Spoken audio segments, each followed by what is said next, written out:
Hey ANPers, this is Dr. Jones checking in. This is ANP2, Lecture Test 5, Video 2.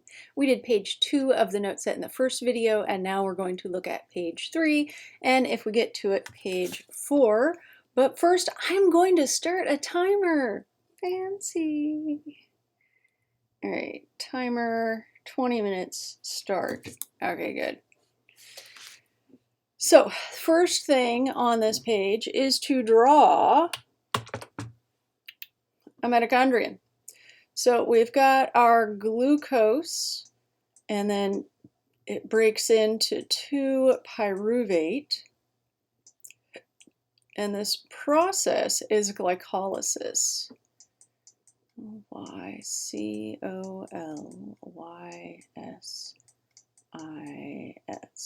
Okay, and glucose is a 6-carbon chain, and each of these pyruvates is 3 carbons. Those are parentheses, and that's a C. Okay, that was awful. And then it enters the mitochondrion. So let's draw a mitochondrion. Okay, so this is the outer membrane. I do expect y'all to fill in these labels, but for the sake of time.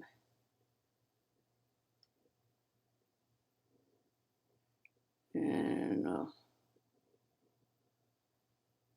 skip a couple here, leave room for the citric acid cycle.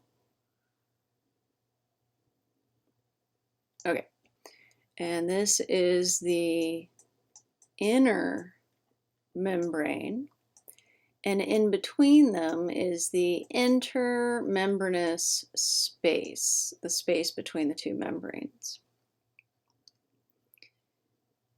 And then matrix. I should have drawn this in one color and then labeled it in a different color so that the labels would show better. Hindsight 2020. Okay, I tell you what we can do. We can switch colors to draw the citric acid cycle. So the pyruvate enter the citric acid cycle.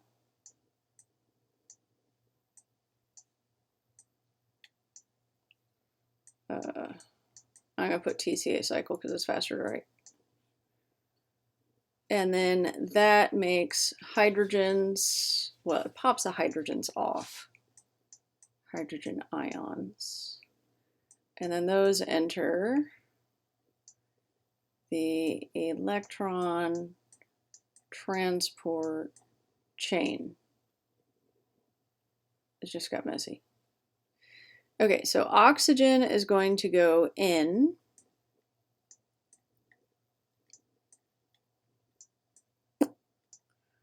Water is going to come out. And ATP is going to come out. T. Oh, that one looked like a T. Yay! All right. Oh, and this is the cytosol. You could call it the cytoplasm, that would still work. And this is a mitochondrion.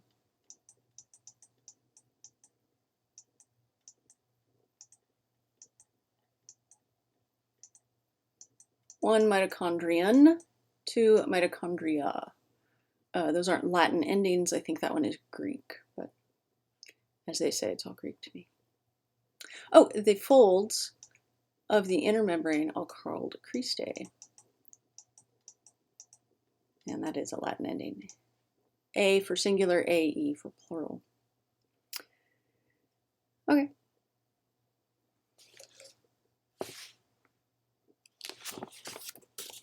So, there we go. That's what I was trying to draw for you.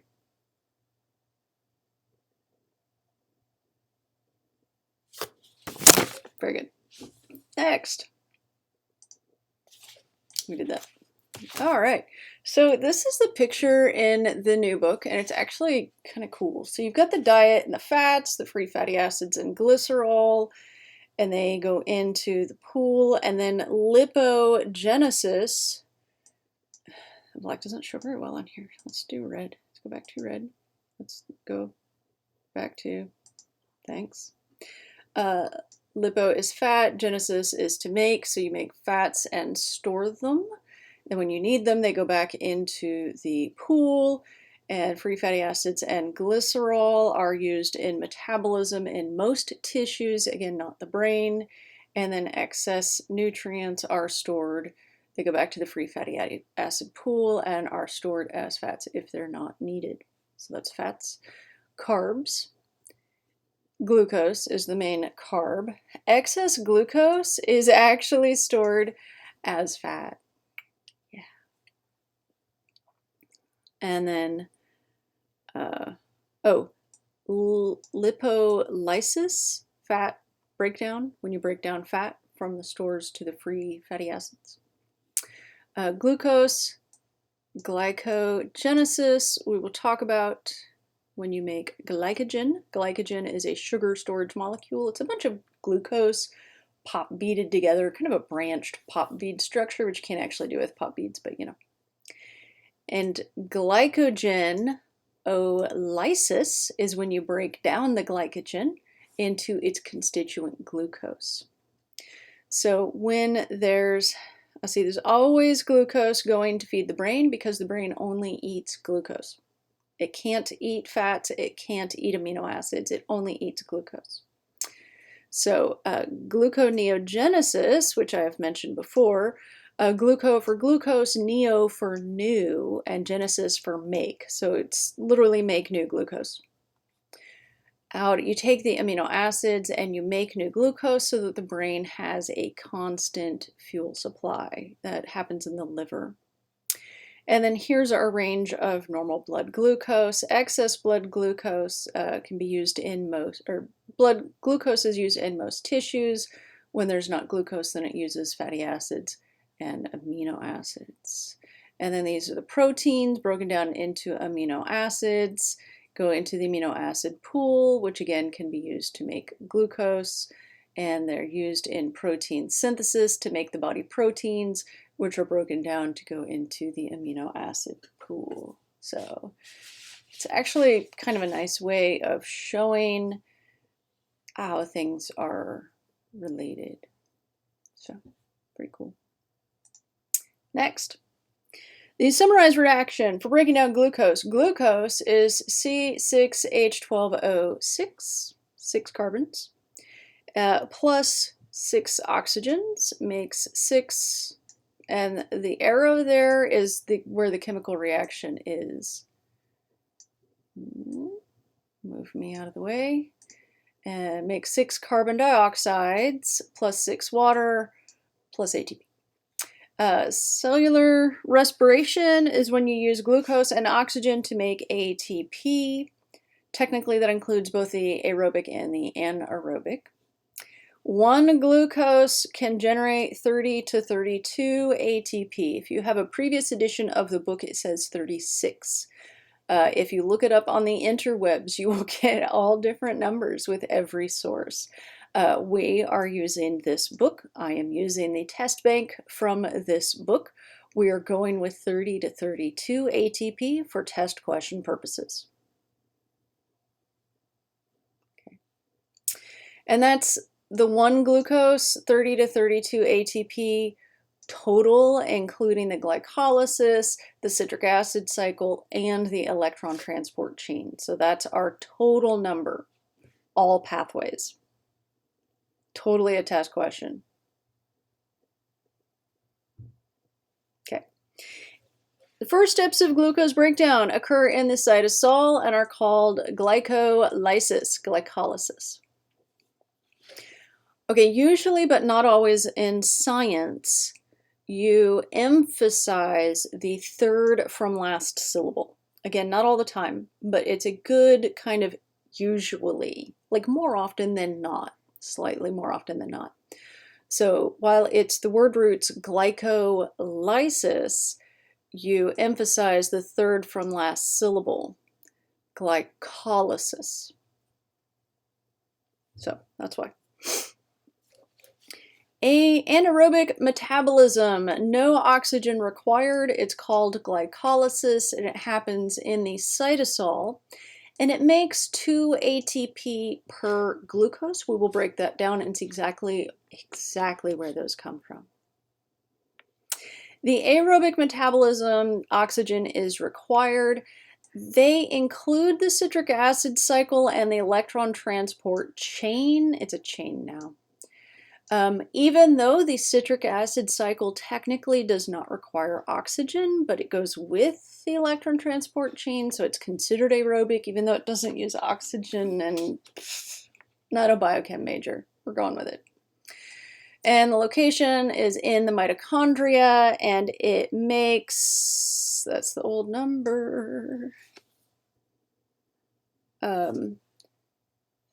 28 to 30.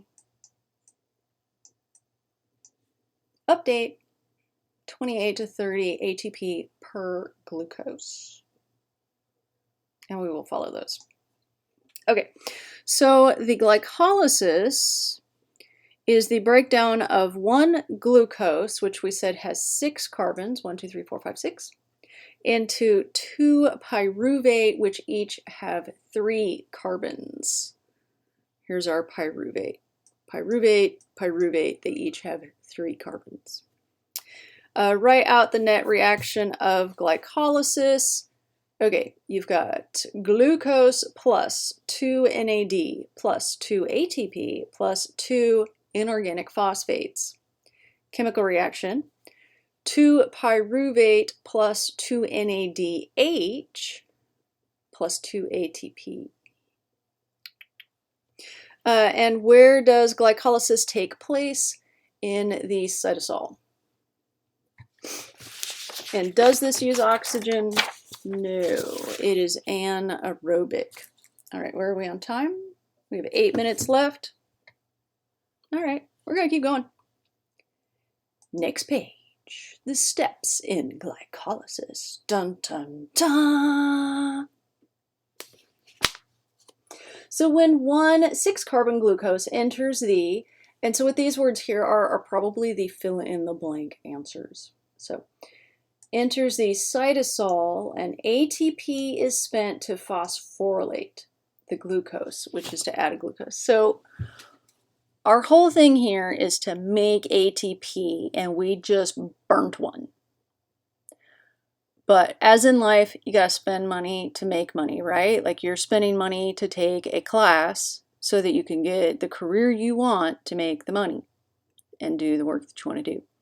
So we gotta spend money to make money. So we're going to burn an ATP, and then we're actually gonna burn a second ATP in the next step.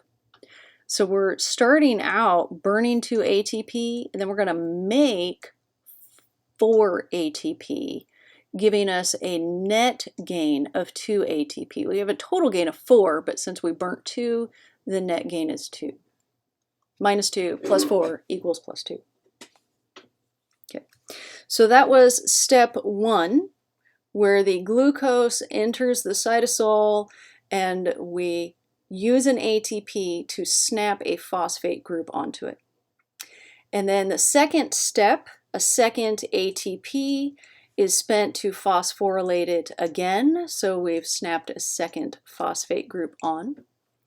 And the 1 6-carbon chain is split in half, making 2 3-carbon chains. And we're just moving this here. And they each have a phosphate group. Both of these 3-carbon chains are phosphorylated, add a phosphate group, turning 2 NAD into 2 NADH. So here's our first coenzyme that we are making that will get sent to the electron transport chain, and these 2 NADH will make more ATP. Both 3-carbon chains are processed, turning 2 ADP into 2 ATP. So we made our first 2 ATP. We burnt 2 ATP. We made 2 ATP. So we're now even Stevens. And number 6, both 3 carbon chains are rearranged. And we're going to, in the rearranging, drop off 2 waters, one from each of these 3 carbon chains. And I'm sorry, that was step 6. Step 6 is dropping off the 2 waters. Okay. And then 7, both are processed, turning to ADP into ATP. So the phosphates that we snapped on, we're snapping them onto ATP, turning each of these 2 phosphates into 3 phosphates. And then that leaves us with just the 3 carbon chains, which are pyruvate. So we have made 2 water, 4 ATP, 2 pyruvate, and 2 NADHs. And we burnt 2 ATP and a glucose to do it. So that's how that works. So to sum up, in the cytoplasm of the cell, using 0 oxygen, 2 ATP, and 1 6-carbon glucose molecule, the glycolysis makes 4 ATP, 2 NADH, 2 water, and 2 pyruvate, which we just discussed. So since glycolysis spent 2 ATP and made 4, the net gain is 2. Because glycolysis requires 0 oxygen, it is called anaerobic metabolism. Again, this is how erythrocytes make their ATP. How many ATP? Yeah, we said that. Okay. The time. Are we on time? We've got 4 minutes. So we're going to finish this page. The outer membrane of the mitochondrion is permeable to pyruvate. So the pyruvate and the ions can just go straight through the outer membrane of the pyruvate. The intermembranous space is the space between the membranes. Big surprise there. And the inner membrane moves pyruvate into the matrix. I don't remember the book telling us how or why, which means we don't care. Which means we won't be tested over it. Feel free to look that up if you're curious. Yes, that's what I meant. List the 2 parts of aerobic metabolism, and those are the citric acid cycle and the electron transport chain. The citric acid cycle begins with 2 pyruvate made in glycolysis. It occurs in the mitochondria.